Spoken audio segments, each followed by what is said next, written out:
Assalamualaikum warahmatullahi wabarakatuh. Alhamdulillahi rabbil alamin. Yang itu Beb. Wa bihi nasta'inu ala umuri dunya waddin. Salatu wassalamu ala asyrafil anbiya wal mursalin Sayyidina wa maulana Muhammadin wa ala alihi wa sahbihi ajma'in wa ba'd. Allahumma subhanaka la ilma lana illa ma 'allamtana innaka antal alimul hakim. Rabbi shrah li sadri wa yassir li amri wahlul 'uqdatam min lisani yafqahu qawli wa ba'd. Masyaallah hadirin al-kiram, bapak-bapak, ibu-ibu sekalian, jamaah majelis pengajian rutin Nurul Khairiyah, 1 bulan 2 kali. Alhamdulillah, syukur siang menjelang sore hari ini kita ditemukan dalam majelis ini dalam acara rutin, dan hari ini sehubungan dengan acara tasmiyah dan juga acara mengingat wafatnya pendiri majelis taklim ini. 1 tahun yang lalu beliau menghadap Allah Subhanahu wa ta'ala. Semoga almarhum diterima oleh Allah Subhanahu wa ta'ala, diterima amal ibadahnya, ditempatkan tempat mulia di sisi Allah Subhanahu wa ta'ala. Bapak Ibu sekalian saya hormati, acara hari ini adalah 2 acara yang saling berhubungan, antara acara hidup dan mati. Lahirnya seorang anak adalah salah satu fasilitas yang Allah Ta'ala karuniakan kepada kita untuk membantu kehidupan kita dan terutama kematian. Karena kalau kehidupan ini Bapak Ibu, walaupun tak kati anak, walaupun bukan anak, tetap yang namanya ada di dunia ini ada yang bertanggung jawab. Wa ma min dabbatin fil ardi illa 'alallahi rizquha. Tidak ada barang yang melata di dunia kecuali Allah yang menanggung rezekinya. Tapi kalau kematian, dionya berhubungan dengan amal dia dan siapa yang ditinggalkannya.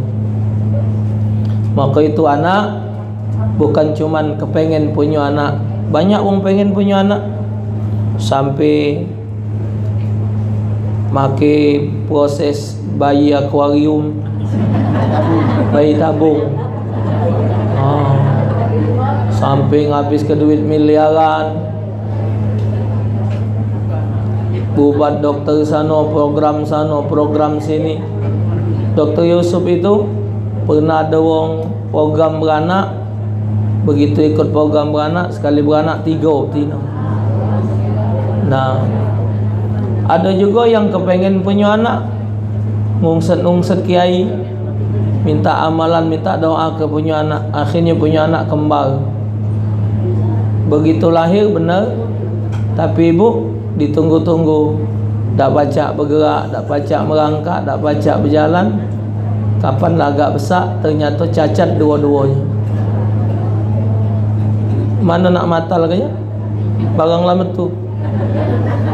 Yang namanya anak ni biar miring, biar mengot, biar jahat, masih anakku tu lah. Jadi balik kepada bab ini, kita serahkan kepada Allah Subhanahu wa ta'ala. Tapi ikhtiar kita jangan stop. Ikhtiarnya tu bergoyo. Ikhtiarnya tu bergoyo. Akhirnya jadi budak juga. Ya. Jadi tak jadi, dapat tak dapat, itu adalah kehendak Allah Subhanahu wa ta'ala.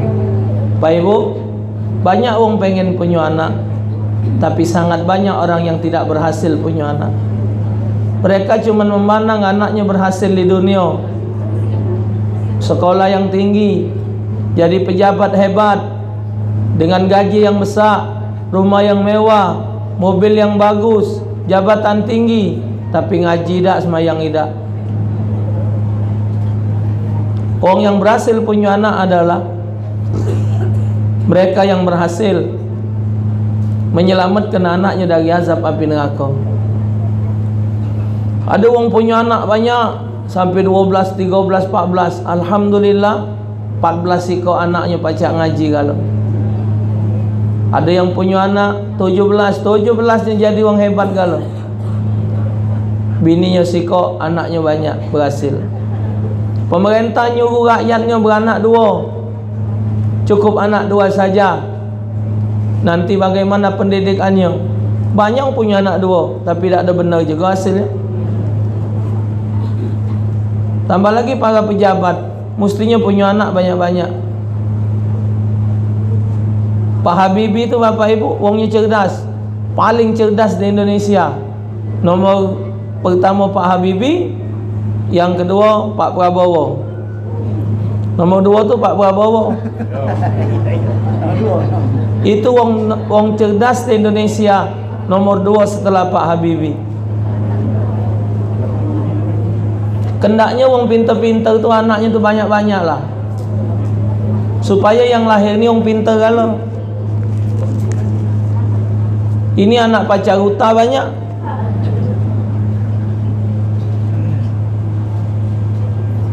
Kendaknya orang pintar-pintar, orang hebat-hebat tu bininya 4. Tiap bini tu 8 anaknya.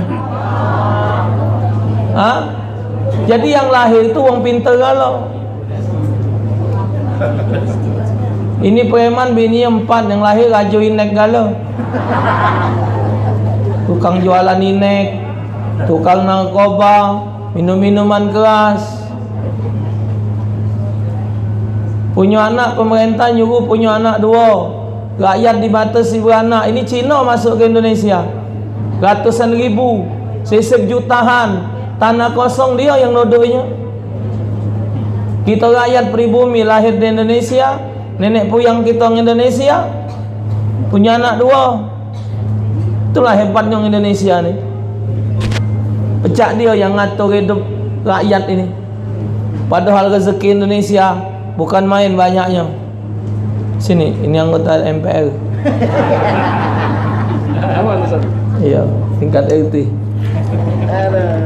Jadi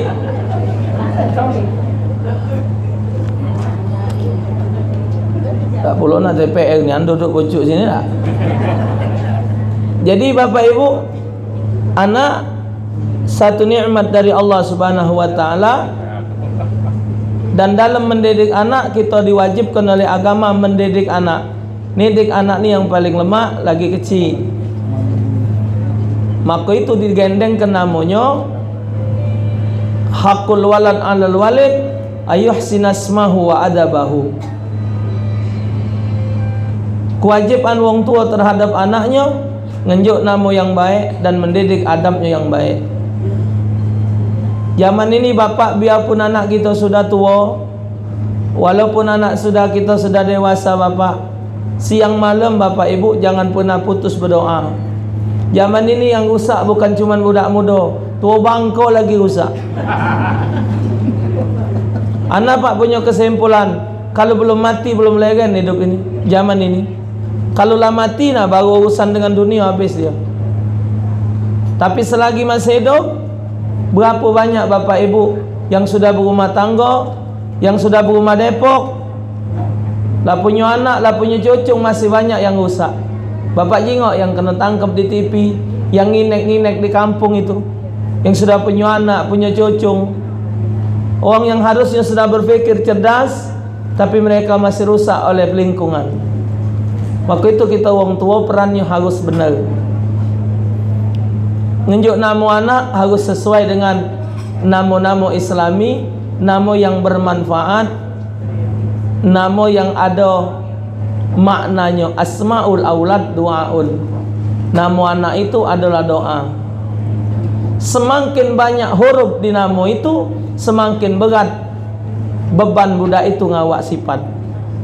Setiap huruf hijaiyah itu Bapak Ibu menanggung sifat. Macam sore anak ngunting ke budak, malam apa ya? Malam Rebu tadi. malam Rebu apa malam Khamis. Muhammad, pokoknya 4 ikok namanya. Nama untuk budak wong 4 ikok dibuat buat budak sikok. Maka itu zaman ini bapak ibu nidik anak ni saro. Karena sikok anak 4 namanya jadi 4 sifatnya. Kalau kita punya anak 4 nama 4 sifat 4 wong. Ini sikok 4 sifat. Setiap huruf itu pasti nunjukkan sifat budak. Ada yang huruf keras, ada yang huruf lembut, ada huruf yang pendiam, ada huruf yang tukang ngoceh. Wong yang hurufnya terbuka-buka itu hurufnya huruf ngoceh. Nun, ya, ta, sa. Ini kalau 4 ikut huruf ini taruh di pangkal kena kontan ni orang itu. Ain, Taufik, Nur-Nuran, Yuli-Yulian, Yana-Yanahan. Ini Ain, Rin. Ini wong huruf buat. Ini kalau tak setuju dengan wong, habis wong itu landaknya. Cuman jingok huruf tengahnya. Kalau huruf tengahnya huruf nyimpen, pacak nendem. Adanya huruf yang tidak nyimpen. Maka itu bapak, huruf pangkal, huruf tengah, huruf ujung itu menentukan sifat wong. Ada wongnya pendiam, memang huruf pangkalnya diam. Mim, wongnya diam. Nah, wongnya diam dah cari paksa. Memang gawaan dia. Cuman kalau dia ngomong laju. Ada wongnya hurufnya besar di ujung. Ha tak marbuta. Shin besar. Itu wongnya kuat pendirian. Tak makan oloan. Ada hurufnya huruf lembut. Ya ujungnya lilian, li, ni. Itu huruf ero galau. Yuli. Pakai lam ya itu li, wongnya galak. Tak boleh dengar omongan. Ah iya ni apa nah, gancang pengaruh. Tapi kalau kita nediknya benar, huruf yang keras tadi pacak jadi lembut. Wong yang nyimpen huruf shin besar, huruf sin sama shin besar, itu wongnya nak hidupnya nak rapi, tapi saya besar kelakar. Wong nyimpen huruf sin, itu wongnya perapi bapak. Wong yang punya huruf sin, itu wong punya sifat perapi. Tapi wong nyimpen huruf lam, itu biar mak mano ada sifat penyungkannya. Wong punya huruf lam, itu ada penyungkannya, ada pangkal sungkannya. Yang paling bagus huruf nyimpen huruf ro. Biar mak mana dia masih galak nolong wong, masih pacak dengar nasihat wong. Tapi walaupun huruf apa pun dia miliki, kalau nidiknya benar, wa adabahu, insya-Allah benar. Adab, kita wong tua harus punya adab. Pendidikan yang paling pertama, agung, terutama kita yang muda, dimulai dari rumah dulu. Sudah di rumah, kedua nyengolahnya di mana? Ketiga siapa kawannya bergaul. Kata Nabi, kawan bergaul itu menentukan dia. Siapa kawan dia bergaul? Di rumah, apa dia yang didengarnya di rumah? Bahasa apa yang didengarnya? Budak zaman ini dikongkon ngembek cenela 3 kali dia muter. Ngembek cenela, mundur maju, keluar mentu, keluar masuk.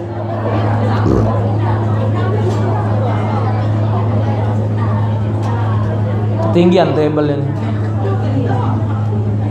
Tapi ibu, bapak, kalau omong ke cenela dengan anak kami, gancang di mbeknya sendal. Mbek cenela, mbeknya sendal. Mbek cenela buya. Karena apa? Karena di rumah dituman ke nyebut cenela. Kakak, melo acik jabo. Metu dia. Budak zaman ini kongkon jabo carinya. Apa sih mah jabo?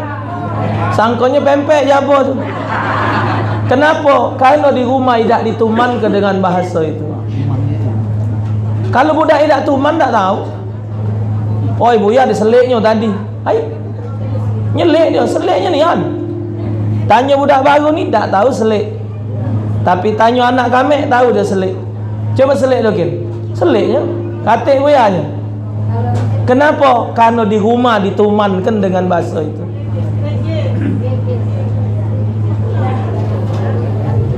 Ibunya kalau mandi ke anak, mbak tembok, nah ndak ada canting, tembok tu lah. Jadi anaknya tahu tembok, kapan mbak tembok, mbaknya canting. Kenapa? Awal mula rumah. 4 beradik diundang budak tu, Kak Cak, Kak Cik, kakak, adik.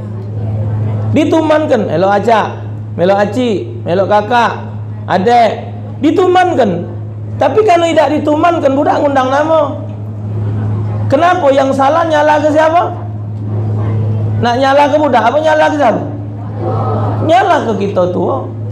Diundang macak, diundang cak, kak nga, kak cik, kak ning, macak, kak cak, kak cek. Kenapa budak tu tak tahu kalau bahasa itu? Kalau tidak kita tua. Jadi mulai pendidikan adab pertama di rumah. Agung, tunjukkan anak kita solat. Walau anak masih kecil, kongkon baik ke kopca. Anak kau lanang galau, lemak, men betina ada nak dijilbabi pula, nak ditelkungi pula. Jadilah contoh buat anak kita solat, ngaji. Ini penting. Pacak ngaji, pacak semayang ni penting. Anak bapak sujud syukur niat. KPU bakal netapkan debat presiden dimasuk ke ngaji sikok. Ini orang ngatakan Prabowo dah ajak ngaji. Karena ada ke Ma'ruf Amin bacak ngaji.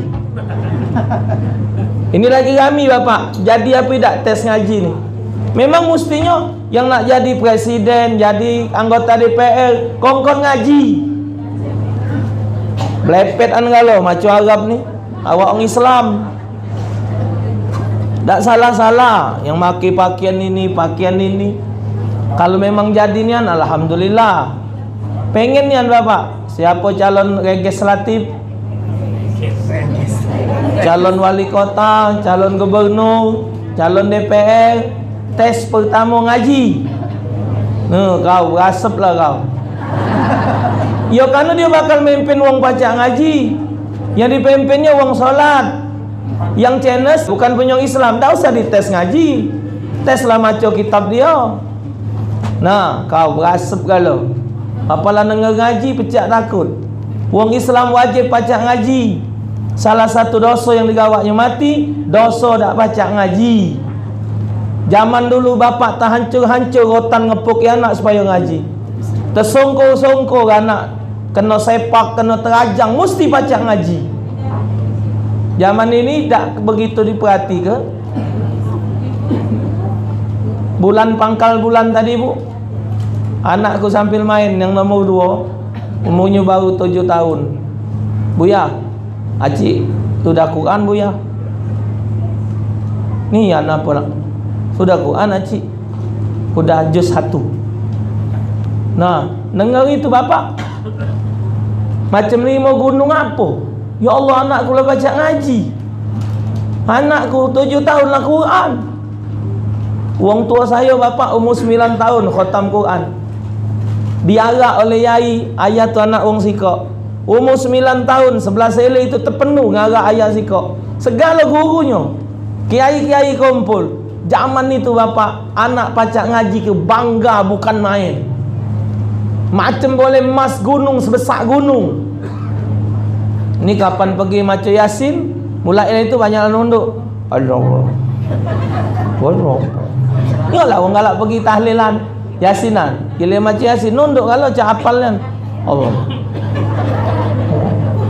Mak iwak bau tak temu banyu. Wah. Tu jaun. Melok tu jaun ya weh. Wong muka Yasin muka pula. Yang Yasin ni. Wong muka pula. Ya sambil nyingak ambil lagi. Kawan ingat malik pula.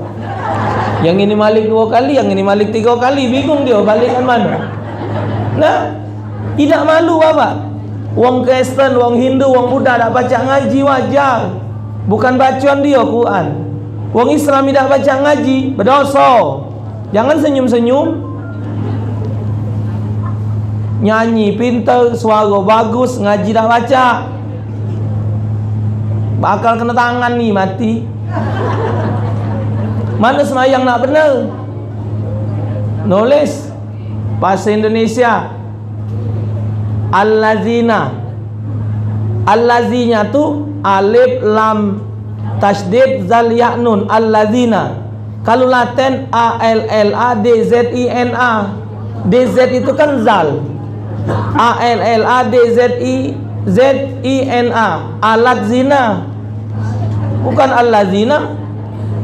Alad zina. Z, zal dalam Indonesia DZ. Jadi kalau allazina ALLA DZINA, alad zina. Kata Kiai Hasyim Asy'ari, ngubah tulisan Al-Quran, diubah dengan tulisan Latin, diubah dengan tulisan apapun, hukumnya haram. Jadi wong Islam mesti baca ngaji. Agung anak diarahkan baca ngaji. Zaman dulu ngundang kiai ke rumah atau nganterkan budak ke guru ngaji. Jangan yang cara zaman dulu tu nak diamalkan lagi zaman ini, bukan zamannya. Hantar minyak lampu sebotol, pakai ubat nyamuk. Zaman inilah makai gas masak mangci. Sudah tu ubat nyamuknya semprotan baygon, masih ngawak minyak lampu.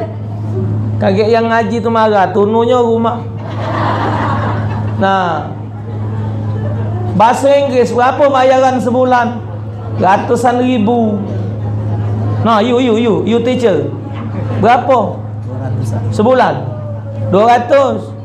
Guru ngaji kaluh lah weh. Ada TKTP atau 15.000. Ada 15.000. Ada 15.000. Masih tak terbayar. Jadi ngajari budak solat, bu, dah sadar wang ya aku. Di rumah mulai anak diajar ke salat. Allah sebut dalam surah Taha, ya ayu wa'mur ahlaka bis salati fastabir 'alaiha. Perintahkan anak kamu salat, fastabir 'alaiha tu artinya dengan cara sabar dan memberi contoh.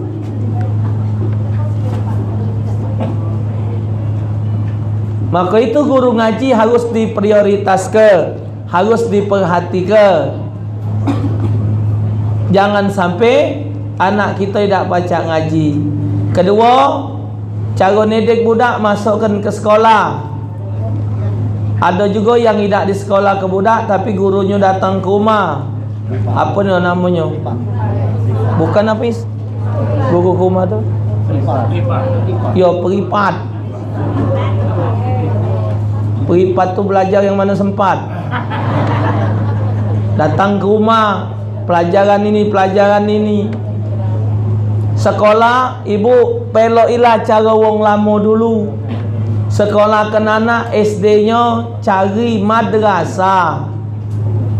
Cuman yang kita sediakan ni kok rato-rato madrasah madrasah Islam terpadu ini mahap ngomong rato-rato mahal galau. Jadi tak tergegit orang kampung. Mestinya pejabat pemerintah ni mikir ke. Jangan mikir ke kantong baik, mati kakek saro. Duit rakyat tu jangan ditegak dewek. Nah, rakyat ni harus perhatikan. Ini nyengolakan budak di sekolah tempat orang kafir. Nyengolakan anak di SD-nya tu bukan di madrasah. Jadi kalau uji keyosid, kalau lagi SD-nya masuk ke madrasah. SMP nyo njuk pengertian, SMA pacak lah dia netep kenyo. Karena budak ni dari kecil, cobalah ibu, kita makan tegak, tegaknya oleh budak, nyai, jangan tegak, tak boleh, marah Nabi. Kita nak marah, nyai, la tardab walakal jannah, jangan marah, gek nyai boleh surga. Oh, lah nyai yang marah. Nyai yang minum tangan kiri megang, la tashrab bishimal. Nabi jangan minum tangan kiri nyai, tangan kanan. Budak harus butuh baca maki hadis. Itu hasil pendidikan di sekolah pendidikan agama. Maka nak benar-benar dididik anak. Wong Islam masuk ke anak di sekolah wong kafir hukumnya haram. Hati-hati. Kalau dia di sekolah pasti banyak bentuknya. Tambah lagi sekolah wong kafir, sedikit banyak pasti pelajaran mereka ditanamkan di otak mereka. Pasti. Namanya sekolah itu pasti ada target. Tidak mungkin tidak ada target. Maka umat Islam dipejalkan kenal dengan Natal, kenal dengan Tahun Baru.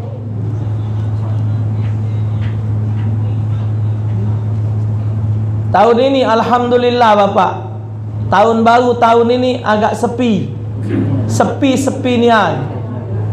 Mestinya muka mata yang ngami kenya tuang Islam. Anak Tahun Baru bu, Bapak malam Tahun Baru ngisi acara di Jambi. Tahun Baru di Jambi sama wali kota Jambi.